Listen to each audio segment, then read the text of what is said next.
Vasistha continued, Rama, after some time, the king opened his eyes and began to tremble as if in fear. As he was about to fall down, the ministers supported him.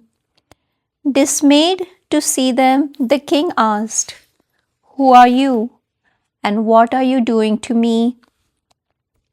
The worried ministers said to him, Lord, you are a mighty king of great wisdom, and yet this delusion has overpowered you. What has happened to your mind?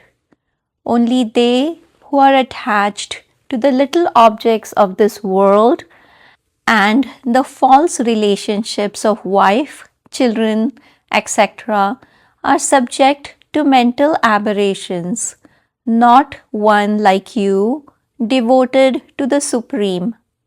Moreover, only he who has not cultivated wisdom is adversely affected by spells, drugs, etc., not one whose mind is fully developed.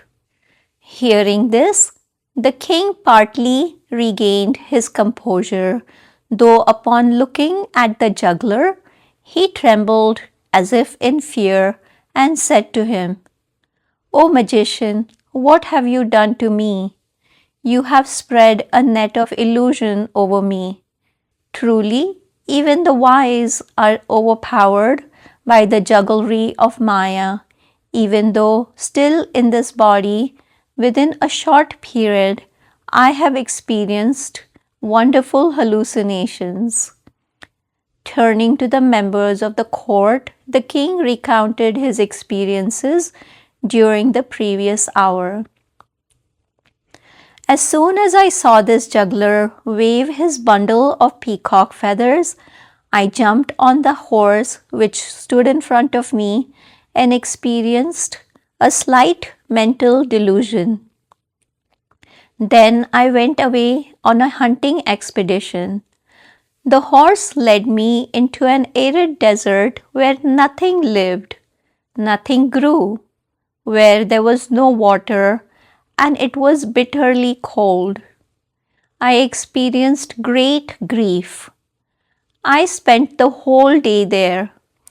Later, riding the horse again, I crossed that desert and reached another which was less dreadful.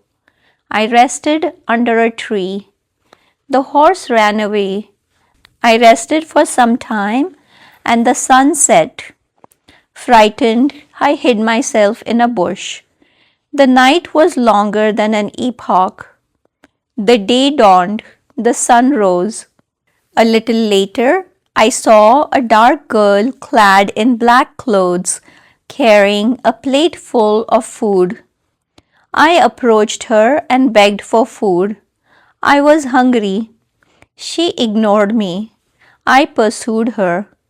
At last, she said, I shall give you food if you consent to marry me. I consented. Survival was the first and foremost consideration then. She gave me food and later introduced me to her father, who was even more dreadful to look at. Soon the three of us reached their village, which was flowing with blood and flesh. I was introduced to all as that girl's husband. I was treated by them with great respect. They entertained me with dreadful stories, which were a source of pain.